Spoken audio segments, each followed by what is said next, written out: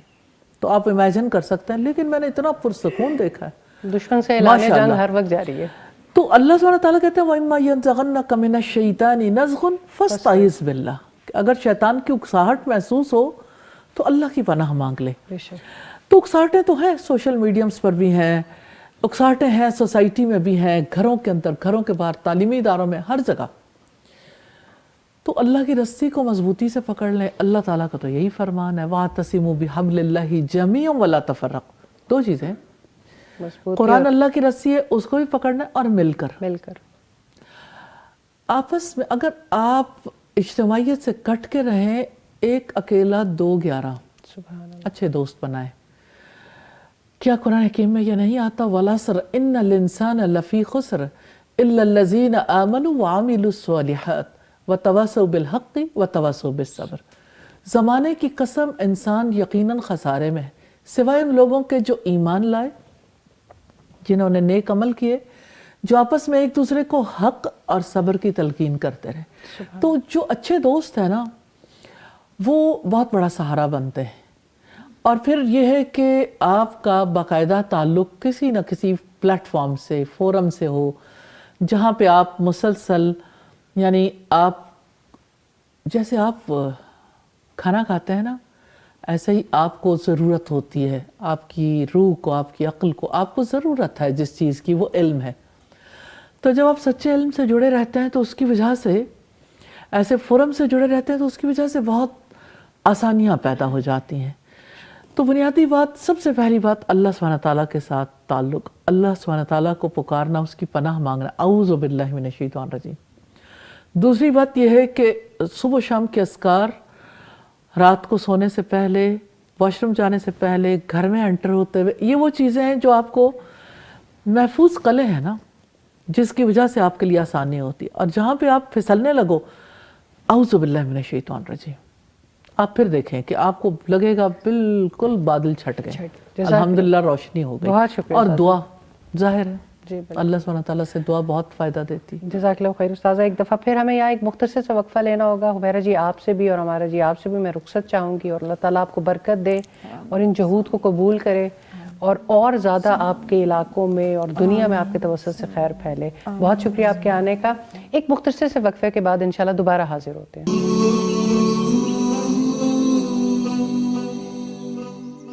Programme میں ایک بار پھر خوش آمدید. الحمدللہ اسٹوڈیوز میں ہمیں کچھ اور مہمانوں نے جوائن کیا ہے. بلیس فرائیڈے ود استاذہ نگہت ہاشمی کی ٹرانسمیشن جاری ہے, اور آج ہم قرآن ہم سے کیا تقاضا کرتا ہے اس پر بات کر رہے ہیں. ہمارے ساتھ جو مہمانوں نے جوائن کیا, میں ان کا تعارف کرواتی چلوں. نائرہ سلطان جی ہیں, قصور سے تشریف لائی ہیں الحمدللہ قرآن کے پیغام کو عام کرنے کے لیے اور گھر گھر پہنچانے کے لیے قصور اور اس کے گرد و نواح کے علاقے میں کام کر رہی ہیں. اسی طرح سے نادیہ ارشد صاحبہ ہیں, یہ گوجرا سے تشریف لائی ہیں, اور الحمدللہ قرآن نے ان کی زندگی کو کیسے بدلا اور انہوں نے اپنے علاقے کے لیے کیا خیر کا کام کیا, یہ بھی آج ہم ان سے جانیں گے. استاذہ, میں ایک دفعہ پھر آپ کی جانب آنا چاہتی ہوں. الحمدللہ ہم نے اس چیز پہ بھی بات کی کہ کس طرح سے چیلنجز ہوں تو پھر قرآن کا راستہ کیسے اختیار کرے رکھیں, تو اس میں کیا بھلائی ہیں. استاذہ, آج کل یہ جو بچے ہیں, ہر کوئی اس کو سکھا دیا گیا ہے کہ میری پرسنالٹی, میری شخصیت, اور یہ کوئی بری بات بھی نہیں ہے.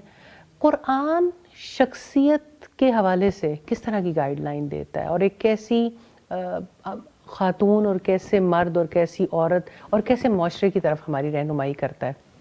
جزاک اللہ خیر فائزہ. پرسنالٹی ہر کسی کے لیے بہت امپورٹنٹ ہوتی ہے, اور آج کی دنیا میں جینے والے امیج بلڈنگ کا کام زیادہ کرتے ہیں. شاید ہم اس دنیا میں رہتے ہیں جہاں پہ ہیں کواکب کچھ, نظر آتے ہیں کچھ, دیتے ہیں یہ دھوکہ بازی گر کھلا. ایسے میں بچے بھی بہت مشکلات کا شکار ہیں اور بڑے بھی. تو وہ ریئل پرسنالٹی تو نہیں ہوتی. ایک یعنی آپ کہہ سکتے ہیں کہ تاثر ہے, یا لوگوں کے سامنے پیش کردہ جو ہے وہ ایک تصویر ہے, ایک سکیچ ہے, خاکہ ہے, یا یعنی لوگوں کے ذہنوں میں بٹھایا گیا امیج ہے. اب یہ کہ یعنی میں ہوں تو قرآن ہمیں یہ بتاتا ہے میں کا وہ خالق ہے، وہی اصل ہے، میں نہیں، میرا رب ہے، ازل سے ہے، ابد تک رہے گا. اور یہ کہ میں نے جس طرح سے زندگی کو گھیرے میں لے رکھا ہے نا، اتنے لوگ جو ہیں وہ کبھی کوئی ایک فلسفی آتی ہے، کبھی دوسری فلسفی آتی ہے، کبھی سیلف رسپیکٹ ہے عزت نفس کے نام پہ، کبھی سیلف اسٹیم ہے. کون ہے جس کو عزت نفس نہیں چاہیے؟ اللہ سبحانہ تعالیٰ نے تو اس نفس کی تکریم کی ہے. لیکن سیلف ایکچولائزیشن ہے، کون ہے جس کو پہچاننے کی ضرورت نہیں ہے؟ خود کو پہچاننا بہت بڑا عمل ہے. کسی نے کہا من عرف نفسہ فقد عرف ربہ، جس نے اپنے آپ کو پہچان لیا اس نے اپنے رب کو بھی پہچان لیا. تو بنیادی طور پر یہ ہے کہ خود شناسی سے خدا شناسی تک کا سفر ہے، اور خدا شناسی سے پھر خود اپنی ذات کی ڈیولپمنٹ تک کا سفر جو ہے وہ اللہ سبحانہ تعالیٰ کرواتے ہیں اس قرآن کے ذریعے. اسلام ہمیں یہ سکھاتا ہے. شخصیت کی جو بنیادی چیز ہے، جس شخصیت کو اسلام یعنی جس شخصیت کو پروان چڑھانا چاہتا ہے، پہلی چیز اللہ سبحانہ تعالیٰ کی ذات کے ساتھ کنیکشن، ڈیوائن کنیکشن ہے، جس کا جتنا زیادہ تعلق ہے. قرآن ہمیں یہ بتاتا ہے ان اکرمکم عند اللہ اتقاکم، بے شک تم میں سب سے زیادہ عزت والا وہ ہے جو زیادہ اللہ کا تقوی اختیار کرنے والا، جس کا تعلق زیادہ مضبوط ہے. شخصیت میں بہت ساری چیزیں آتی ہیں، آپ کی گفتگو، آپ کا دیکھنا، آپ کا سننا، آپ کا اٹھنا بیٹھنا، آپ کی زندگی میں جتنے معاملات ہیں، آپ کا مائنڈ سیٹ. ظاہر ہے کہ آپ کی شخصیت کو پورا کنٹرول ہی وہی کر رہا ہوتا ہے. آپ کا لباس بھی، آپ کا لوگوں کے درمیان رہنا، آپ کے تعلقات، آپ کا خلق، ایوری تھنگ اسی کے اندر آتی. تو قرآن ہمیں سادہ سا طریقہ کار بتاتا ہے. شخصیت کی تعمیر چاہتے ہو؟ لَقَدْ كَانَ لَكُمْ فِي رَسُولِ اللَّهِ أُسْوَةٌ حَسَنَةٌ، بلا شبہ تمہارے لیے اللہ کے رسول کی ذات میں بہترین نمونہ. جب ہم رسول اللہ صلی اللہ علیہ وسلم کی ذات میں اسے دیکھتے ہیں تو آپ صلی اللہ علیہ وسلم کا، میں شخصیت کے حوالے سے 3 بنیادی باتیں جو سامنے رکھنا چاہتی ہوں. نمبر 1، اللہ سبحانہ تعالیٰ کے ساتھ یہ آپ کی پرسنالٹی کی کور تھی. اللہ سبحانہ تعالیٰ کے ساتھ تعلق، مضبوط تعلق. یہ تعلق جو ہے وہ ہمیں دعا میں بھی نظر آتا ہے، ذکر میں بھی نظر آتا ہے، یہ تعلق ہمیں نماز میں بھی نظر آتا ہے، یہ تعلق ہمیں قرآن پڑھتے پڑھاتے ہوئے بھی نظر آتا ہے. یہ تعلق آپ صلی اللہ علیہ وسلم کی زندگی کی بنیاد تھی. اب بنیادی باتیں یہ ہے کہ یہ ڈیوائن کنیکشن ہے. دوسری چیز جو آپ کی ذات میں نظر آتی ہے، آپ کی شخصیت میں، وہ اسوہ حسنہ. آپ صلی اللہ علیہ وسلم کی ذاتی زندگی، آپ کا اخلاق، آپ کے معاملات، آپ کا اٹھنا بیٹھنا چلنا پھرنا، آپ کی سیرت، پوری کی پوری حیات. اور تیسری چیز آپ کی پرسنالٹی کی جو ہے وہ ہے آپ کا مخلوق کے ساتھ معاملہ. اگرچہ یہ اسوہ حسنہ میں بھی بات آتی ہے کہ آپ کے جو معاملات آپ کے والدین اور آپ کے بزرگوں کے ساتھ تھے، آپ کے ساتھیوں کے ساتھ تھے، آپ کے رشتہ داروں کے ساتھ، سوسائٹی کے مختلف افراد کے ساتھ، بیلنسڈ وے میں. اور پھر جو خدمت ہے، خدمت خلق، مخلوق کا جو درد اور احساس ہے، انسانوں کا بھی، جانوروں کا بھی، حتیٰ کہ پودوں کا بھی. یعنی کیا بات ہے آپ کی رحمت کی، مرسی کی. پورا رسول اللہ صلی اللہ علیہ وسلم کی شخصیت، مجھے تو ایسا لگتا ہے آپ مرسی مشن پر آئے تھے. آپ صلی اللہ علیہ وسلم کی رحمت، وَمَا أَرْسَلْنَاكَ إِلَّا رَحْمَةً لِّلْعَالَمِينَ، ہم نے آپ کو تمام جہان والوں کے لیے رحمت بنا کر بھیجا. لیکن اس رحمت کی کور میں کیا ہے؟ اللہ سبحانہ تعالیٰ سے مضبوط تعلق. اور زندگی کے ہر میدان میں آپ کے عبادت کو دیکھ لیں، آپ کے آداب کو دیکھیں، اخلاق کو دیکھیں، حقوق و فرائض کو دیکھیں، انٹرپرسنل ریلیشن شپ کو دیکھیں، ہر جگہ آپ کی ذات بہترین نمونہ. پھر ہم جب خدمت کے حوالے سے دیکھتے ہیں تو آپ ہر ایک کا درد رکھتے ہیں, ہر ایک کو سمجھتے ہیں. سوشل سائیکالوجی آپ سرسم جیسے سمجھتے تھے, پھر جس طرح لوگوں کے ساتھ آپ کے معاملات تھے, مجھے لگتا ہے خدمت جو ہے نا بہت بڑی چیز ہے. جزاک اللہ خیر. اور آپ کی ذات میں یہ سب سے زیادہ ہمیں نظر آتی ہے. استاذہ ایک کالر ہے, میں نے لینا ہوگا. جی کالر ہیں, کہاں سے؟ آمنہ بطول ہیں سیالکوٹ سے. جی آمنہ, آپ کا کیا سوال ہے؟ السلام علیکم. میرا استاذہ جی تو سوال یہ ہے, الحمدللہ استاذہ جی ابھی بات کر رہی تھیں قرآن سے ہمارے تعلق کے حوالے سے, تو ایز اے یوتھ ہم یہ سمجھتے ہیں کہ قرآن ایک ایسی کتاب ہے جس میں احکامات ہیں اور ہم نے ان احکامات پہ عمل کرنا ہے. تو میرا سوال یہ ہے کہ کیا قرآن سے ہمارا احکامات کے علاوہ بھی کوئی تعلق ہے, اور ہم اس تعلق کو کیسے پہچانے اور مضبوط کر سکتے ہیں؟ جی جزاک اللہ خیر. آپ نے شاید تھوڑا سا پچھلا پارٹ دیکھا بھی, اسی پہ آپ گفتگو کر رہی تھی استاذہ. بڑی اہم بات ہے جو آمنہ نے پوچھی. بات یہ ہے کہ احکامات کی کتاب نہیں اسے سمجھنا چاہیے, یہ تو اللہ کا کلام ہے. اور یہ مطلب یہ بنیادی بات یہ ہے کہ جس نے مجھے پیدا کیا, قرآن مجھے اس کے ساتھ کنیکٹ کرتا ہے. اس کا کلام میں پڑھوں, میں اس کو زبان سے ادا کروں, میں اسے دوسروں تک پہنچاؤں یا اپنے اندر تک. کلام ہے نا, جس سے محبت ہوتی ہے, جس سے تعلق ہوتا ہے, اس کا کلام ہمیں کس قدر زیادہ اچھا فیل ہوتا ہے. لوگ کالز کیوں کرتے ہیں؟ آڈیو میسج کی جو ورتھ ہے اس سے زیادہ ہے جو ریٹن ورڈ ہے. بالکل, کیونکہ اس میں احساس شامل ہے نا. تو اللہ سبحانہ تعالیٰ کے ساتھ جو تعلق ہے, اس سے جو محبت ہے, قرآن تو وہ محبت سکھاتا ہے کہ آپ کا رب کیسا ہے, اور وہ آپ کو کیوں یہ بات کہہ رہا ہے کہ اس حکم پر عمل کرو. پھر اس حکم کی لاجک ہے, اس میں اس کی دلائل ہے. تو قرآن مجید سے جو تعلق ہے وہ ایک طرف اللہ سبحانہ تعالیٰ سے محبت بھرا تعلق ہے, یقین کا, اعتماد کا تعلق ہے, توکل کا تعلق ہے, اور اس کے لیے کچھ کر گزرنے کا تعلق ہے, اس کی رضا کے لیے جینے کا تعلق ہے, اس کے لیے ٹوٹل سرنڈر کرنے, اس کے سامنے نو ریزسٹنس کا تعلق ہے. تو جب اس کا حکم آئے تو دل کی خوشی کے ساتھ اسے ماننا, یہی ریئل تعلق بنتا ہے. تو اللہ تعالیٰ نے تو بے تعلق احکامات نہیں دیے. آپ قرآن مجید کی آلموسٹ 99% آیات میں دیکھیں, آپ کو کوئی نہ کوئی اللہ کی صفت ضرور ملتی ہے, اللہ سبحانہ تعالیٰ کا تعلق ملتا ہے. اس تعلق کے سہارے احکامات پر عمل کرنا بھی آسان ہوتا ہے. اور احکامات تو 1000 کے قریب ہوں گے, آیات 6666 ہیں, تو باقی تو تعلق کی باتیں ہیں. بالکل, جزاک اللہ خیر استاذہ. نادیہ جی, میں آپ سے پوچھنا چاہتی ہوں پہلے, الحمدللہ قرآن نے آپ کی زندگی کو کیسے بدلا اور کیسے یہ پیغام آپ تک پہنچا؟ میرا قرآن کا سفر ایسے تھا کہ قرآن میں پڑھتی تھی عربک میں, لیکن مجھے اس کی کچھ سمجھ نہیں آتی تھی. تو میرے دل کرتا تھا کہ میں اس کو جانوں, اس کو سمجھوں, لیکن کوئی راستہ نہیں ملتا تھا, کیونکہ جن حالات میں ہم رہ رہے تھے وہاں کوئی بھی ایسا ماحول نہیں تھا. یعنی سارے دنیا پرست تھے اور دنیا میں سارے آگے بڑھ رہے تھے. تو ایسے میں اندر سے ایک پیاس اٹھتی تھی اور دل کرتا تھا کہ قرآن کو جانوں, سمجھوں. تو استاذہ جی کا آڈیو لیکچر ملا جس میں پورا قرآن کی آڈیو تھی, تو اس کو گھر بیٹھ کر پھر میں نے, اس وقت یہ قرآن عجبہ کا نہیں پتا تھا کہ یہ لکھا ہوا ہے, تو پھر پورا قرآن میں نے لکھا. یعنی کہ ایک رکوع ڈیلی سنتی تھی میں اور میری سسٹر, ہم لکھتے تھے, عربک میں لکھتے تھے, پھر تفسیر بھی پوری لکھتی تھی. میرے پاس پورے رجسٹر یعنی 30 پارہ تک ہم نے لکھے.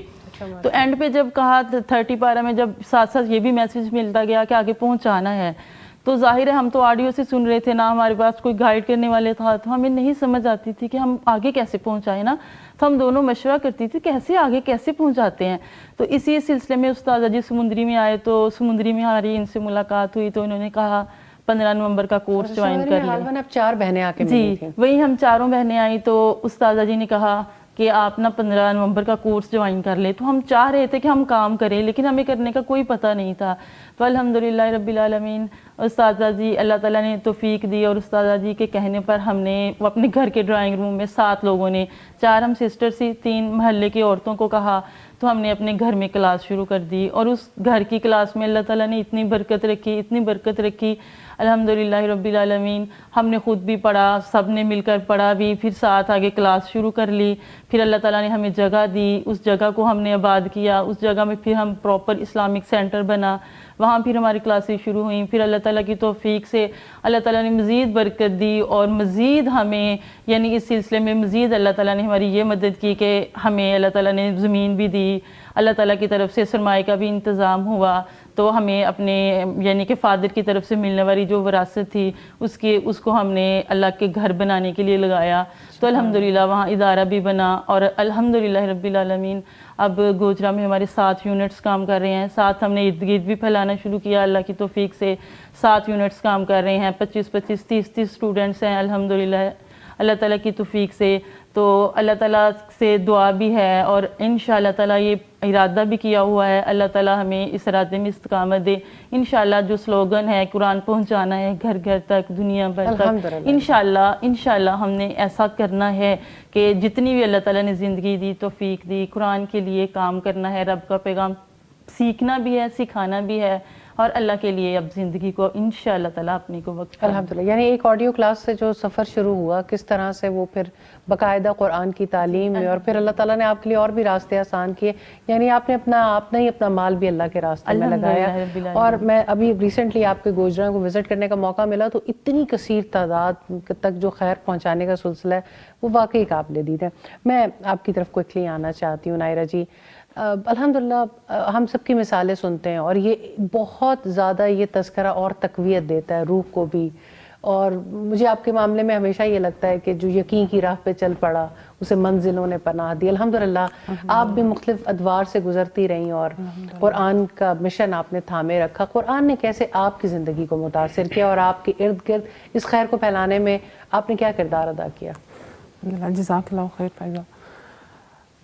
فائزہ، اگر میں اپنی پہلی زندگی دیکھوں، 2013 تک جہالت کا دور تھا، نہیں پتا تھا کہ قرآن ہم سے کیا تقاضا کرتا ہے، قرآن میں اللہ تعالیٰ نے کیا حکم دیا ہے۔ دینداری کو اگر ہم دیکھیں تو صرف نماز پڑھ لینا اور صرف ناظرہ قرآن پڑھ لینا تک تھا، باقی وہ کھالے پیلے جیلے والا معاملہ تھا۔ پھر 2013 میں میری امی کی سڈن ڈیتھ نے، وہ ایک ٹرننگ پوائنٹ تھا میرے لیے، کیونکہ موت کے بارے میں کبھی سوچا نہیں تھا کہ یہ بھی کوئی ہے حقیقت۔ لیکن جب امی کی سڈن ڈیتھ ہوئی کہ شام کو میں مل کے آئی ہوں اور اگلے دن کال آتی ہے کہ امی نہیں ہیں، پھر وہ جو تھا نا، سمجھ نہیں آتی تھی کہ اب آگے کیا کرنا ہے، تکلیف بہت تھی، صبر نہیں آتا تھا، ابو بہت سمجھاتے تھے لیکن صبر نہیں آ رہا تھا۔ وہ 3 ماہ مسلسل میں بہت تکلیف میں رہی۔ پھر الحمدللہ رمضان آیا، مجھے یاد ہے آج بھی 20 جون میری زندگی کا وہ جو دن تھا جب مجھے سکون ملنا شروع ہوا اللہ کی طرف سے۔ پہلے دن جب دورہ قرآن میں گئی، مجھے دورہ قرآن کا فلائر ملا، اور میں دورہ قرآن میں گئی، پہلے ہی دن پہلا پارہ پڑھنے کے بعد الحمدللہ بہت سکون میں تھی میں، اور پھر ہر آنے والا دن انتظار ہوتا تھا کہ اب کل کیا آگے کیا الحمدللہ۔ پھر دورہ قرآن کا جب اینڈ ہوا، اسی رمضان الحمدللہ استاذہ سے ملاقات کا موقع ملا 102 میں۔ استاذہ کا پروگرام تھا، میرا خیال ہے آؤ دعا مانگیں، اس کی تکمیل تھی، اس دن دعا تھی، لیکن ہم بس استاذہ سے اللہ تعالیٰ نے ملوانا تھا، ہم پہنچ نہیں سکے پروگرام میں قصور سے۔ تو ہماری جو کوآرڈینیٹر تھی شبانہ باجی، انہوں نے کہا کہ آپ 102 آ جائیں استاذہ سے، میں آپ کو ڈائریکٹلی ملوا دیتی ہوں۔ استاذہ کے آفس میں استاذہ سے ملاقات ہوئی، اور وہ والا دن اور وہ والا رمضان الحمدللہ میرے لیے ایک بڑا ٹرننگ پوائنٹ۔ ہاں جی الحمدللہ۔ اس کے بعد پھر وہ شوق بڑھا کہ 1 مہینے میں اتنا سمجھ آیا تو آگے کتنی گرہیں جو ہیں اور کھلیں گی انشاءاللہ۔ تو پھر اس طرح پھر قرآن کا سفر شروع ہوا الحمدللہ۔ اور وہ ایک کاش جو تھا نا امی کی ڈیتھ کے بعد، کاش نہیں ختم ہوتا تھا کہ کاش ابھی ایسا نہ ہوتا۔ تو لیکن جب پھر 2020 میں ابو کی ڈیتھ ہوئی، میں قرآن کلاس میں تھی جب مجھے کال آئی کہ ابو کی نہیں ہے، تو وہ کاش سے انا للہ و انا الیہ راجعون تک کا سفر الحمدللہ قرآن کو تھامنے کے بعد وہ سمجھ آئی۔ مجھے یاد ہے میری دوست نے پوچھا نائرہ مرنے سے ڈر لگتا ہے؟ میں شوق تھی کہ میں نے کبھی سوچا ہی نہیں کہ مرنا ہے، کبھی نہیں سوچا تھا کہ یہ بھی کوئی حقیقت ہے کہ جانا ہے. جواب دہی کا احساس تو بہت بعد میں آتا ہے, لیکن وہ مجھے جانے کا ہی احساس نہیں تھا کہ جانا بھی ہے. فیملی میں بھی بس یہی تھا کہ ناظرہ قرآن اور نماز پڑھ لینا, بس بہت دیندار جسے سمجھا جاتا تھا, بس وہ تھا. لیکن الحمدللہ ثم الحمدللہ بچے چھوٹے تھے, گھر والوں نے بہت سپورٹ کی, اللہ تعالیٰ نے بہت توفیق دی الحمدللہ. پھر صرف اتنی اجازت ملی کہ صرف 4 دن جانا ہے تعلیم القرآن میں. جمعہ کو حدیث کلاس میں بھی نہیں اجازت ملتی تھی کہ نہیں, لیکن الحمدللہ دعائیں پھر رنگ لائیں. اور اب الحمدللہ مجھے یاد ہے جس دن استاذہ نے ہمیں قصور میں کہا تھا, جب ہماری ٹیچرز جا رہی تھیں اور ہمارے ہینڈ اوور ہو رہا تھا وہ سارا سلسلہ, تو استاذہ نے کہا تھا کہ جب اللہ تعالیٰ لیڈرشپ کے لیے چن رہا ہے نا تو پیچھے نہیں ہٹنا. تو الحمدللہ آج پورے قصور ریجن کو الحمدللہ اللہ تعالیٰ نے توفیق دی ہے کہ سارا اس کے سراؤنڈنگ میں بھی کام کرنے کا موقع مل رہا ہے. قصور کیمپس میں بھی ہوتی ہوں اور ریجن میں بھی سارا. اللہ آپ کو برکت دے اور اللہ تعالیٰ آپ سے قبول کرے اور آپ کی ان اعمال کو آپ کے والدین کے لیے صدقہ جاریہ بنائے. اور الحمدللہ رمضان قریب ہے, اب بہت زیادہ وقت نہیں رہ گیا. دورہ قرآن ایک اتنی خوبصورت چیز ہے کہ رسول اللہ صلی اللہ علیہ وآلہ وسلم خود بھی حضرت جبریل ہر رمضان آتے تھے اور انہیں دورہ قرآن کرواتے تھے. اور یہ زندگیوں کو بدلنے کے لیے ایک ایسا طریقہ کار ہے کہ بہت تیزی کے ساتھ ہم 1 مہینے میں دیکھیں تو صحیح ہمارا رب ہم سے کیا کلام کرتا ہے. تو بہت لوگوں کے پاس یہ اپرچونٹی ہوتی ہے, on line Hare plate form سے ہو رہا ہوتا ہے, ہر اداروں میں ہو رہا ہوتا ہے. ایک دفعہ اس رمضان قرآن کو ایکسپیرینس کر کے دیکھیں. انشاءاللہ میں آپ لوگوں کا شکریہ ادا کرنا چاہتی ہوں, نائرہ جی آپ کا بھی اور نادیہ جی آپ کا بھی, کہ آپ لوگ اتنی ٹھنڈ کے موسم میں اتنی دور سے تشریف بھی لائے, اور آج دھند بھی بہت زیادہ ہے. اللہ تعالیٰ آپ کا آنا قبول کرے. اور ایک مختصر سے وقفے کے بعد دوبارہ حاضر ہوتے ہیں. پروگرام میں ایک بار پھر خوش آمدید. ہم بلیسڈ فرائیڈے ود استاذہ نگہت ہاشمی کے ساتھ آپ کی خدمت میں حاضر ہیں اور بات کر رہے ہیں کہ قرآن ہماری زندگی سے کیا تقاضا کرتا ہے. استاذہ میں ایک دفعہ پھر آپ کی طرف آنا چاہتی ہوں اور میں ایک سوال یہ پوچھنا چاہتی ہوں کہ قرآن کے پیغام کو سمجھنے کے لیے اور سمجھانے کے لیے ہم جو خواتین ہیں ان کو کیا کردار ادا کرنا چاہیے اور کن سٹیپس کو فالو کریں تو بڑی آسانی کے ساتھ ہم اپنی زندگی میں یہ مؤثر کردار ادا کر سکتے ہیں. جزاک اللہ فائزہ. ہمیں دیکھنا یہ ہے کہ اس بارے میں قرآن و سنت سے ہمیں کیا گائیڈ لائن ملتی ہے. نبی صلی اللہ علیہ وسلم نے فرمایا خیرکم من تعلم القرآن وعلمہ. تم میں سے بہترین لوگ وہ ہیں جو خود قرآن سیکھیں اور اسے سکھائیں. سادگی کے ساتھ یہی طریقہ کار ہے. سیکھیں, یقین کریں, یقین بڑھائیں, ایمان بڑھائیں, عمل کریں اور پھر دوسروں تک پہنچانے کے لیے ایفرٹ کریں. سادہ سادہ طریقے ہیں. آپ باقاعدہ طور پر سیکھنے کے لیے اگر یعنی کسی مجلس میں بیٹھ کے سیکھتے ہیں, کسی ادارے سے رجسٹرڈ ہو کے سیکھتے ہیں, تو نیچرلی آپ ایک سسٹم کے تحت چلتے ہیں تو آپ کے لیے زیادہ آسانی پیدا ہو جاتی ہے. آپ چاہیں تو آن لائن بھی سیکھ سکتے ہیں, سکھا سکتے ہیں. مجھے ایسا فیل ہوتا ہے اب گھر بیٹھے ہوئے ان لوگوں کے لیے خاص طور پر جو گھر سے باہر نہیں نکلتے بہت اچھا ہے, یا جو مجبوری کے تحت جن کے پاس زندگی میں اتنا وقت نہیں, بہت آسان طریقہ ہے. لیکن اس کے علاوہ یعنی سوشل میڈیم کی جو کلاسز ہیں وہ بھی بہت ہیلپ فل ہوتی ہیں.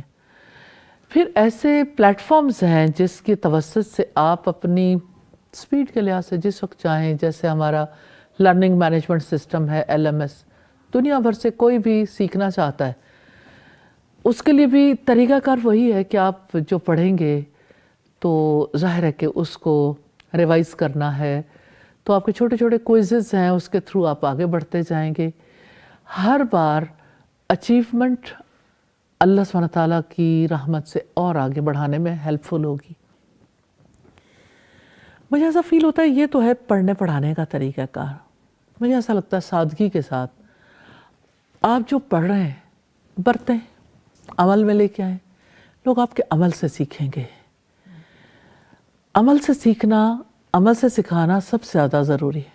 اور پھر اس کے علاوہ یہ ہے کہ جیسے آپ سوشلائز کرتے ہیں, آپ لوگوں کے درمیان رہتے ہیں اور آپ کی گفتگو, آپ کا برتاؤ, آپ کے معاملات دو ڈفرینٹ باتیں ہیں یہ.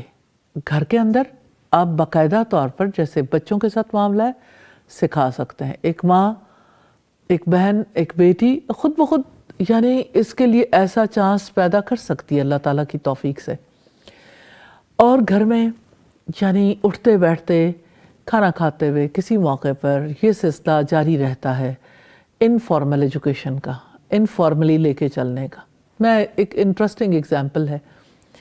ایک خاتون نے مجھے کہا کہ میں قرآن پڑھنے کے لیے آتی تھی تو ایسا تھا کہ میں جب آتی گاڑی میں تو مجھے یہ فکر ہوتی تھی کہ اب جانا ہے تو ریویژن ہونی ہے. تو میں مطلب گاڑی میں سب لوگوں کے درمیان بیٹھ کے تو کبھی کسی سے، اپنے شوہر سے، بچے بھی ساتھ ہوتے تھے، بات ہو جاتی تھی. پھر میں جب جاتی تھی تو میں یعنی اسسمنٹ ٹائم ہوتا تھا، پھر کلاس ہوتی تھی، تو جو کچھ کلاس میں پڑھتے تھے میں واپسی پہ گاڑی میں بچوں کے ساتھ اسے سارا ڈسکس کرتی بھی آتی تھی. تو جب میرا تکمیل قرآن تھا تو میں نے کہا اللہ کا شکر ہے کہ آج میری تکمیل قرآن. تو میرے بچوں نے کہا صرف آپ کی نہیں، ہم سب کی بھی تکمیل قرآن. تو مجھے یہ بات بہت یعنی اچھی فیل ہوتی ہے کہ جب آپ نے جو سیکھا ہے اسے شیئر کرتے چلے جاتے ہیں تو ایک ماحول بھی بنتا ہے اور لوگ بھی اس کو سیکھنے کے لیے تیار ہوتے ہیں الحمدللہ. اور وہ یعنی کہ ان کی لائف بھی ساتھ ساتھ چینج ہو رہی ہوتی ہے. لیکن مجھے لگتا ہے کہ ناظرہ قرآن بہت اچھا راستہ ہے اگر کوئی ساتھ تربیت کرے. اسی طرح سے ترجمہ قرآن بہت آسان طریقہ ہے. اور والقلم کی کیا بات ہے، آپ قرآن لکھوانا شروع کر دیں. یعنی آپ نے بیج ڈالنا ہے اور بیج کے لیے باقی سارا کام اللہ سبحانہ تعالیٰ نے کرنا ہے. تو جو ہمارے کرنے کا کام ہے ہم وہ کرتے چلے جائیں. آپ گھر بیٹھے پہلے پڑھ لیجئے، پھر دوسروں کو پڑھانے کے لیے اسسٹ کر لیں. اور یہ ہے کہ یہ بات نہیں ہے کہ قرآن پڑھ کے اس کا ایک بیگ بنا لیں، جب ضرورت پڑے تو اس کے مطابق عمل کرنا ہے. ورنہ یہ ہے کہ قرآن زندگی سے الگ رہے. قرآن زندگی کی کتاب ہے بھائی، یہ ہمارا انسٹرکشن مینول ہے. ہماری خوشیاں، ہمارے غم، ہمارے زندگی کے معاملات اسی کے مطابق ہونے چاہیے. ہمارا خلق، ہمارے معاملات اسی کے مطابق ہونا. ہماری گفتگو، سننا، دیکھنا، بولنا، لوگوں کے درمیان رہنا، سب کچھ اس کے مطابق ہونا چاہیے. ہمارا کمانا، خرچ کرنا بھی. تو یہ ہے کہ یہ ایک لائف سٹائل ہے نا، تو ایز اے لائف سٹائل اسے اڈاپٹ کریں. بالکل، جزاک اللہ خیر. فرزانہ عرفان جی، میں آپ کی طرف آنا چاہتی ہوں. قرآن نے آپ کی زندگی کو کیسے بدلا؟ سب سے پہلے تو میں اللہ تعالیٰ کی بہت زیادہ شکر گزار ہوں کہ الحمدللہ استاذہ جیسی نعمت سے اللہ تعالیٰ نے ہمیں نوازا. الحمدللہ اس کا جتنا شکر ادا کریں کم ہے. میری زندگی کس طرح سے اس طرف قرآن کی طرف آئی، الحمدللہ اس کے پیچھے اچھے دوستوں کا ہاتھ ہے. الحمدللہ میری بڑی اچھی فرینڈ حمیرہ ثاقب ہیں، اور یہ بہت مجھے بار بار آ کے انسسٹ کرتی تھیں کہ آپ قرآن سے جڑو، قرآن سے جڑو. میں اپنے دنیا کے مسئلے مسائل ان کے سامنے پیش کرنے اور روتے رہنا اور ان کو بتانا، اور انہوں نے مجھے کہنا قرآن سے جڑ جاؤ. میں نے کہا نہیں، میں سب کچھ اللہ کے لیے کرتی ہوں. کہتی نہیں، آپ اللہ کے لیے نہیں کرتی ہوں، آپ قرآن سے جڑو گی تو پھر آپ کو پتہ چلے گا کہ آپ اللہ کے لیے کیسے کرتے ہو. بہرحال ہر جب نیا سیشن سٹارٹ ہوتا ہے تو یہ میرے پاس آتی ہیں، فارم لے کے آ جاتی ہیں کہ اس کو فل کرو، اور میں رات کو جا کے ان کو کہہ دیتی کہ نہیں، یہ میرا یہ مسئلہ ہے، آپ یہ واپس لے لیں. پھر یہ مجھے کہتی تھیں کہ میں تہجد میں اٹھ کے نا تمہارے لیے دعائیں کرتی ہوں، اور مجھے سمجھ میں نہیں آتی کہ تم نہیں آتی ہو، لیکن اللہ تعالیٰ دعائیں سنتا ہے اور بہت سے لوگوں کو لے آتا ہے. تو مجھے امید ہے کہ تم بھی انشاءاللہ ضرور آؤ گی. تو الحمدللہ اللہ تعالیٰ کی توفیق سے جو ہے وہ دورہ قرآن کیا، اور دورہ قرآن کرنے کے بعد تو ایک ایسے جیسے جادو ہو گیا کچھ، جیسے دل اور دماغ پہ ایک اثر ہو گیا، سوچوں میں ایک انتشار برپا ہو الحمدللہ. اور اس کے بعد یہی تھا کہ بس اب قرآن کو سٹارٹ کرنا ہے، اور الحمدللہ پراپر کلاسز لینا شروع کی. اور تھوڑا سا میں یہ یہاں پر ذکر کرنا چاہوں گی، جیسے پہلے بات ہو رہی تھی کہ اسکول اور کالجز اور یونیورسٹیز وغیرہ کس طریقے سے سب بچوں کے کریکٹر کو جو ہے وہ ڈیمیج کر رہے ہیں. ایک طرف تو وہ کام ہو رہا ہے، اور دوسری طرف تھوڑا سا میں اس طرف دھیان دینا چاہوں گی، جیسے ایک انسان ہے نا، وہ انسانوں کے کریکٹر کو کس طرح سے خراب کر رہا ہے. یعنی انسانوں کا خوف اور محبت ہمارے اوپر اتنی طاری ہے. اور استاذہ جی الحمدللہ اتنے اچھے طریقے سے، جیسے فی ذکرکم کا بھی پہلے ذکر ہوا، اس میں انسانوں کے خوف کے اندر سے انسانوں کو نکالتی ہیں. ہم لوگ سمجھتے ہیں شاید گھر میں بیٹھی ہوئی عورت جو ایک عام ہے وہ ایک اس خوف میں مبتلا ہے، لیکن الحمدللہ مجھے اتفاق ہوا سرگودا میں جم خانہ کلب میں کلاس لینے کا. وہاں پر پروفیسرز، ڈاکٹرز اور بزنس وومینس، اور مجھے پتہ چلا کہ یہ لوگ بھی اسی پریشر کے اندر ہیں، یعنی وہ اپنی زندگی کو انجوائے نہیں کر رہے اس وجہ سے. اور الحمدللہ اب انہوں نے سبیل القرآن سٹارٹ کی اور انہوں نے کہا کہ ہمیں اب پتہ چلا کہ وہ اتنا جو علم تھا اس نے تو ہمیں صرف جو ہے نا وہ دنیا کا مال دیا ہے، لیکن جو سکون تھا وہ قرآن دے رہا ہے الحمدللہ. اور اس خوف اور پریشر میں سے نکل کے ہم ان نعمتوں کو انجوائے کر رہے ہیں جو اللہ تعالیٰ نے ہمیں دی تھی، جو ہمیں پہلے نظر نہیں وہ آ رہی اس اللہ کا جو نظام ہے اسی ترتیب کو سمجھیں کہ تو کامیاب ہوں گے. ایک کالر ہیں جی، ان کو لے لیتے ہیں. جی رابعہ عمر صاحبہ ہیں لاہور سے. جی رابعہ. جی السلام علیکم ورحمۃ اللہ. وعلیکم السلام ورحمۃ اللہ وبرکاتہ. جی رابعہ. جی میں استاد سے یہ رہنمائی دینا چاہتی ہوں کہ قرآن کے تعلق کو کس کرائیٹیریا پر ہم اپنے آپ کو ایویلویٹ کر سکتے ہیں کہ ہمارا قرآن سے تعلق آیا رائٹ آنسر ہے یا نہیں. بعض اوقات ہم قرآن کی تلاوت بھی کر رہے ہوتے ہیں، ہم سمجھتے ہیں کہ اس کو سن بھی رہے ہیں، تلاوت بھی کر رہے ہیں اور اس کے ترجمے کو بھی سمجھ رہے ہیں، لیکن ہم کیسے ایویلویٹ آنا ہم رائٹ گراؤنڈ پر ترقی کے جو چانسز ہیں ہمیں کہاں تک جانا چاہیے؟ جی جزاک اللہ خیر. قرآن سے اپنے تعلق کو اس کا کرائیٹیریا کیسے معیار کریں گے؟ جزاک اللہ خیر. رابعہ ایسا ہے کہ بات امپورٹنٹ ہے کہ کرائیٹیریا کیا ہو، تو کرائیٹیریا قرآن ہی ہے. قرآن ہمیں بتاتا ہے کہ ہمارے اخلاق کیسے ہوں، ہمارا اللہ تعالیٰ سے تعلق کیسا ہو. تو اللہ سبحانہ تعالیٰ کے تعلق دیکھنا ہے. آپ نے شاید اللہ سبحانہ تعالیٰ کی کتاب سے جو تربیتی نکات پر مبنی سبیل النجات ہے اس کو پڑھا ہوگا. تو ہر رکوع سے ہم نے ایسے پوائنٹس نکالے ہیں کہ اللہ تعالیٰ ہمارا رب ہے، اور پھر اس کا ایک ایویلیویشن کے لیے ساتھ میں جائزہ لینے کا طریقہ کار بھی ہے کہ آپ اللہ کے تعلق کا جائزہ لینا چاہتے ہو تو دیکھو کہ کیا میرے دل کو یقین ہے کہ اللہ تعالیٰ ہی میرا خالق ہے. اب یہ یقین کے لیولز ڈیفرنٹ ہو سکتے ہیں، تو 3.4 پوائنٹ اسکیل پہ آپ اس کا جائزہ لیتے ہیں تو کافی حد تک آئیڈیا ہوتا ہے. اور اس میں پھر کتنی چیزیں ہیں اللہ سبحانہ تعالیٰ کی کتاب سے ہمیں ملتی ہیں. اسی طرح سے آپ اپنے اخلاق کا جائزہ لینا چاہتے ہیں، آپ اپنے معاملات کا جائزہ لینا چاہتے ہیں، تو اللہ سبحانہ تعالیٰ نے رسول اللہ کو اس کے لیے سٹینڈرڈ بنایا کہ ہم کہاں تک اتباع کر رہے ہیں، اور آپ دیکھنا چاہتے ہیں کہ کہاں تک فالو کرتے ہیں. تو اس کے لیے میں سمجھتی ہوں کہ اپنے سب سے پہلے علم کو دیکھ لیں. 4 نکاتی طریقہ کار ہے. آپ یہ دیکھیں کہ رسول اللہ صلی اللہ علیہ وسلم کی سنت کا علم کتنا ہے، حدیث اور سیرت کا. نمبر 2 اس پر یقین کتنا ہے. نمبر 3 یہ ہے کہ اس پر عمل کتنا، کہ رسول اللہ کے عمل میں اور ہمارے عمل میں کہاں تک فرق رہ گیا، تھوڑا، زیادہ، بہت زیادہ یا بالکل نہیں. اچھا، پھر چوتھی بات یہ ہے کہ آپ نے جو کچھ قرآن سے پڑھا ہے اسے دوسروں تک پہنچایا کتنا ہے.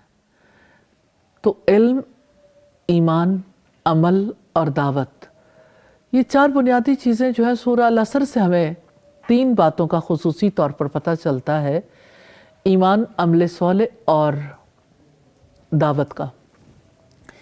اس میں جو بنیادی چیز ہے ان تینوں کے لیے جو ضرورت ہے وہ علم کی. تو آپ اپنے علم کے معیار کو دیکھ سکتے ہیں. ایویلیوشنز تو آپ کو پتہ ہے پھر اسی طرح سے ہی ہوتی ہیں کہ انسان اگر سچائی کے ساتھ ایویلیویٹ کرے تو اس کے لیے آسانی ہو جاتی ہے. جو غلط فہمی میں مبتلا ہے، جب آپ ایک گروپ کو جوائن کرتے ہیں، ایک فورم پہ ہوتے ہیں، تو بہت ساری غلط فہمیاں ٹوٹ جاتی ہیں. جس وقت آپ کا احتساب بھی ہوتا ہے، جس وقت آپ کو دوسرے لوگ بھی ایویلیویٹ کر رہے ہوتے ہیں، پھر آپ جب دوسروں کو دعوت دیتے ہیں، دوسروں تک پیغام پہنچاتے ہیں، آپ ایک انگلی کڑی کرتے ہیں نا تو 4 آپ کی طرف ہوتی ہیں. میں روبینہ جی اتنی دیر میں آپ کی طرف آنا چاہتی ہوں. الحمدللہ عمر کے اس حصے میں الحمدللہ آپ ہیں اور قرآن سے ایک تعلق بھی رہا زندگی میں. کس طرح سے سمجھتی ہیں قرآن نے زندگی کو متاثر کیا؟ میں نے 2009 میں سٹارٹ کیا تھا دورہ قرآن فرسٹ کیا تھا جب. صحیح. تو وہ ایک اندر چیز تھی کہ بھئی یہ اس طرح کی خواہش تو تھی کہ یہ سیکھنا ہے اس کو، کیونکہ پہلا دورہ قرآن ایسا لگا تھا جیسے پتہ نہیں ہم سناٹے میں بیٹھے ہوئے ہوتے تھے جب تفسیر ہوتی تھی تو نا، تو جب پتہ چلا کہتے ہیں نا تو قرآن دل میں اثر کرتا ہے، اس طرح سے تھا۔ پھر اس کے بعد پھر جب میڈم کا سیالکوٹ میں شروع ہوا تو فرسٹ کلاس ہی ہماری تھی جو ہم نے جوائن کی تھی، تو تب بیٹی بہت چھوٹی تھی میری، 2-2.5 سال کی، تو تنہا بھی ہوتی تھی، لیکن پھر بھی الحمدللہ یہی تھا، حالانکہ سیریس اسٹڈی بہت قریب تھا میرے، لیکن میں ڈیلی بچی کو نہیں چھوڑ سکتی تھی۔ تو پھر جب میڈم کا شروع ہوا نا، پھر ہم نے یہاں جانا شروع کیا، ہماری فرسٹ کلاس تھی یہ۔ تو الحمدللہ پہلا جب پارا شروع کیا تو بہت مشکل سا لگا اور ایگزام دینا بہت مشکل لگا، لیکن پھر نا بس ایسے لگا کہ یہ اس کے ساتھ جڑ جائیں تو پھر ہی ہے نجات ہماری، جیسے جو ہمیں سمجھ آتا جا رہا تھا۔ الحمدللہ ٹائم تو کافی لگا اس کو کمپلیٹ کرنے میں بھی، اور اس طرح سے پھر ہوا کہ وہ اندر جو تھی نا خود سیکھنے کی وہ تھا، کیونکہ ارد گرد کے ماحول میں بھی میں دیکھتی تھی کہ ضرورت ہے۔ تو بچے جب سمر کورس وغیرہ سٹارٹ ہوا، پھر میں نے بچی کو تو جو چھوٹی میں نے دیکھی کہ یہ فارغ ہے ان دنوں، یا بیٹا میں نے جوائن کروایا الحمدللہ ان کلوز۔ پھر سمر ونٹر کورسز میں خود بھی 3 ماہ کا میں نے خود بھی وہاں جا کے لی کلاسز لی ہیں میٹرک کی۔ یعنی آپ یہ سمجھتے ہیں کہ یہ کلاسز جو ہوتی ہیں جس میں آپ خود بھی مائیں شرکت کرتی ہیں، بچوں کو بھی ساتھ شرکت کرواتی ہیں، ان کا ایک پازیٹیو امپیکٹ ہوتا ہے۔ لاسٹ بھی جو ہوا تھا اللہ کا تو وہ میں نے کروایا الحمدللہ۔ بس وہ اندر تو ہے، اور کچھ زندگی میں بہت، حالانکہ بہت بزی بھی رہی، ہسبینڈ کی ہارٹ اٹیک، فریکچر، مطلب بہت زیادہ مسائل تھے، لیکن اندر ہے، یہ نہیں کہ نہیں، تڑپ ہے۔ جو میں نے یہ 3-4 ادھر ادھر ٹائم گزارا ہے نا، وہ مجھے بالکل فالتو سا لگا۔ میں نے کہا نہیں، استاد یہ بات میں آپ سے پوچھنا چاہتی ہوں، الحمدللہ جتنے بھی لوگ ہیں جب اس ایکسپیرینس سے گزرتے ہیں یہ بات ضرور کرتے ہیں کہ وہ اس زندگی پہ شرمندگی بھی ہوتی ہے اور بے سود زندگی لگتی ہے اور بے چینی اور بے قراری، جی ٹائم گزر گیا، ضائع ہو گیا۔ تو آپ ایسے لوگوں کو کیا پیغام دینا چاہیں گی؟ 2 باتیں ہیں۔ ایک تو یہ کہ جب لوگ قرآن مجید پڑھتے ہیں تو انہیں اپنی پچھلی زندگی پر پشیمانی ہوتی ہے کہ یہ وقت ضائع ہو گیا۔ دوسرے کچھ لوگ ایسے ہوتے ہیں کہ جب یہ قرآن پڑھ لیتے ہیں اور اس کے بعد کسی نہ کسی سچویشن میں ہوتے ہیں تو ان سے پڑھنے اور پڑھانے دونوں کا سلسلہ وہ ڈسکنیکٹ ہوتے ہیں۔ مثال کے طور پر کوئی خاتون ہے، جیسے اللہ سبحانہ تعالیٰ کی طرف سے، جیسے روبینہ کے بھی ہسبینڈ کی ڈیتھ ہوئی تو عدت کا پیریڈ تھا، پھر عدت کے بعد جیسے ایک سیٹلمنٹ ہوتی ہے نا لائف کی، بہن بھائیوں سے، باقی لوگوں سے ملاقات ہے، یہ تو اس عرصے میں اگر یعنی ایک باقاعدہ کام نہ ہو پائے تو وہ اندر بے قراری بڑھ جاتی ہے۔ یہ بڑی نیچرل ہے۔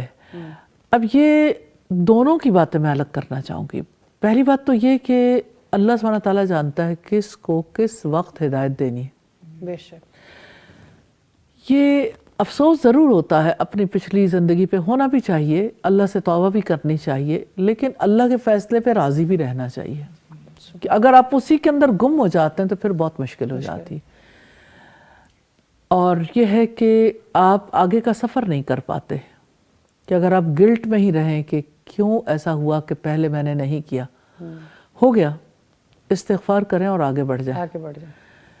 اچھا، دوسری چیز ہے کہ جب یہ درمیان میں ڈسکنیکٹ ہونا ہے نا، جب آپ کوئی بھی نہ آپ پڑھ رہے ہیں، نہ پڑھا رہے ہیں، نہ کوئی خدمت کر رہے ہیں، یہ والا پیریڈ جو ہے وہ بڑا خطرناک ہوتا ہے، کیونکہ اس پیریڈ میں شیطانی اغوا کے چانسز بہت بڑھ جاتے ہیں، اور اگر نہ ہو تو بے قراری بہت بڑھ جاتی ہے۔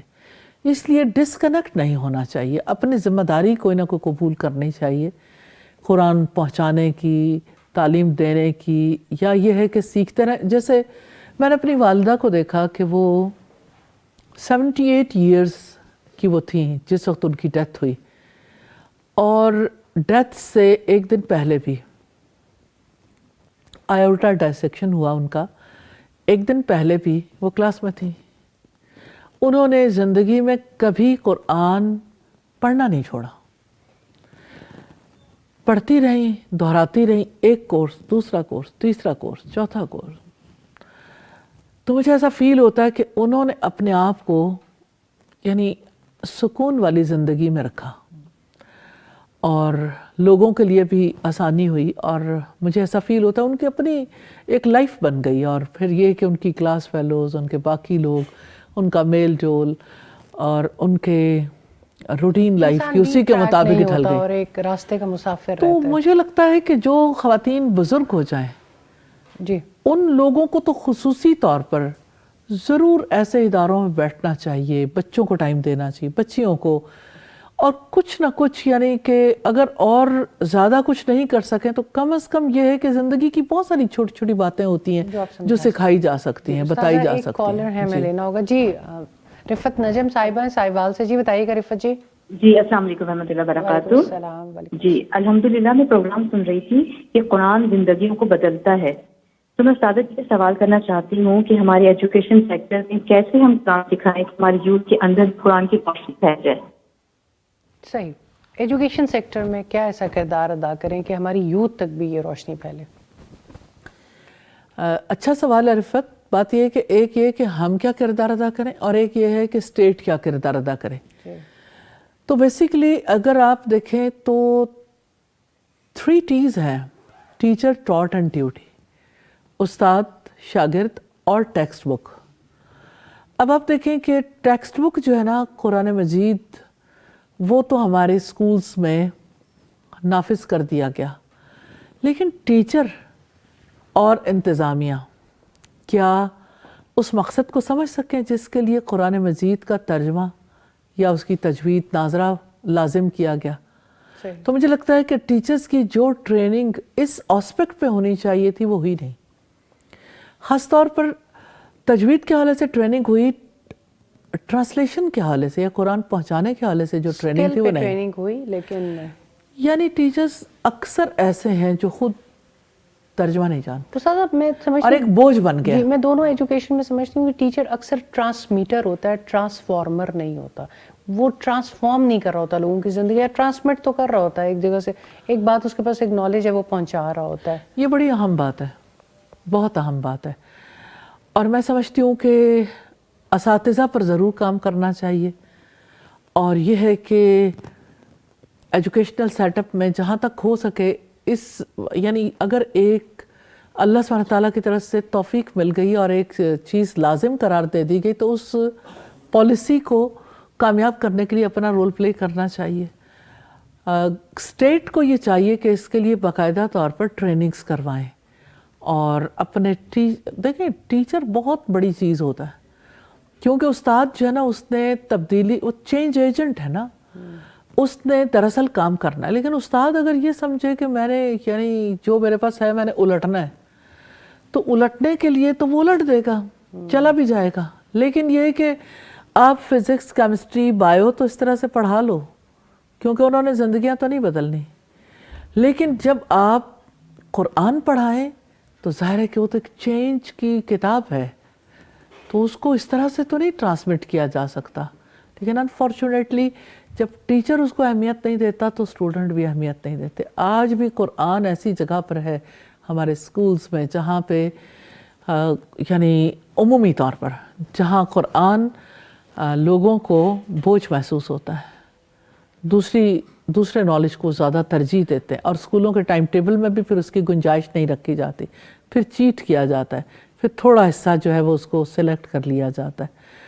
تو قرآن کے ساتھ بڑا ظلم جاری ہے اسکولز میں بھی انفارچونیٹلی. جب تک اسٹیٹ ریسپانسبلٹی نہیں لیتی تب تک بھی ہمیں اپنا کردار تو ادا کرنا ہے. کردار تو ہمیشہ ہی ادا کرنا چاہیے, لیکن اسٹیٹ کو اپنی ذمہ داریاں ضرور یاد کروانی چاہیے.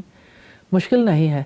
ہاں البتہ میں یہ سمجھتی ہوں کہ اسکول انتظامیہ کو بھی, کالج یونیورسٹیز کو, انہیں سوسائٹی میں جتنی آرگنائزیشنز کام کر رہی ہیں اور جو صحیح پیٹرن پہ کام کر رہی ہیں ان کے ساتھ کنیکٹ ہونا چاہیے, اور پھر یہ ہے کہ مواقع دینے چاہیے. ہاں ضرور اس چیز کا تجزیہ بھی کرنا چاہیے کہ کون بہتر طور پر آ کے اپنا کردار ادا کر سکتا ہے. تو بہرحال اس بارے میں بھی یعنی ہماری وزارت تعلیم کو بھی جائزہ لینا چاہیے کہ آپ پرائیویٹ سیکٹر کو کہاں تک انوالو کر سکتے ہیں, انوالو کرنا چاہیے. میرے مطلب یہ نہیں ہے صرف کہ کوئی تنخواہوں پہ ملازم رکھ لیں, مراد یہ ہے کہ جب لوگ والنٹیئر کر رہے ہیں اور اپنی زندگیاں ڈیڈیکیٹ کر رہے ہیں اس مشن کے لیے تو ان کی کارکردگی کو قبول کرنا چاہیے. قرآن کی خدمت تو ہم سب کا فرض ہے اور اعزاز بھی ہے یقیناً. اور یہ فرض اور میں سمجھتی ہوں یہ استاد آپ جیسی آرگنائزیشن کا بہت بڑا کنٹریبیوشن ہے کہ ہمیں یہ ریئلائز کروایا کہ قرآن کی جو ذمہ داری ہے ایک اس شکل میں ہے جو آپ ادا کر رہی ہیں، اور ایک اس شکل میں کہ انسان کے پاس کوئی بھی اللہ تعالیٰ نے اس کو صلاحیت دی ہے تو اپنی صلاحیت لگا کر اس قرآن کا خدمت گار بنے۔ فائزہ یہ بات بڑی امپورٹنٹ ہے، دیکھیں قرآن سے سب کو محبت ہے اور عقیدت بھی ہے۔ وقت لگائیں، سیکھیں، سکھائیں، صلاحیت لگائیں، آپ مال لگا سکتے ہیں، یعنی یہ اس مشن کو لے کے جو لوگ بھی چل رہے ہیں ان کے لیے آپ بھی معاون اور مددگار بنیے، قرآن والنٹیئر بننا چاہیے۔ الحمدللہ، جزاک اللہ خیر استاذہ، بہت شکریہ ایک دفعہ پھر۔ الحمدللہ اب سے کچھ دیر بعد آپ دبئی میں ہوں گی انشاءاللہ، اور وہاں پر اللہ تعالیٰ کا پیغام پہنچانے کے اللہ تعالیٰ آپ کو توفیق دے گا انشاءاللہ، اور ہم امید کرتے ہیں کہ اسی طرح سے اللہ تعالیٰ آپ سے یہ کام لیتا رہے۔ میں اپنے مہمانوں کا بھی شکریہ ادا کرنا چاہتی ہوں۔ قرآن ہماری زندگی کی کتاب ہے اور اس کو پڑھنا، اس کو پہنچانا ہم سب پہ فرض ہے۔ پہنچانے کے راستے الگ الگ ہوں گے، پہنچانے کے راستے بہت سارے ہیں آج الحمدللہ۔ آئیں ہم اس قرآن کا حق ادا کرنے کی کوشش کریں اور اس کے تقاضوں کو سمجھنے کے لیے اس سے پہلے تعلق مضبوط کریں۔ انشاءاللہ اگلے پروگرام میں کسی اور نشست میں کسی اور موضوع کے ساتھ حاضر ہوں گے۔ جب تک کے لیے اجازت دیجیے۔ السلام علیکم ورحمۃ اللہ وبرکاتہ۔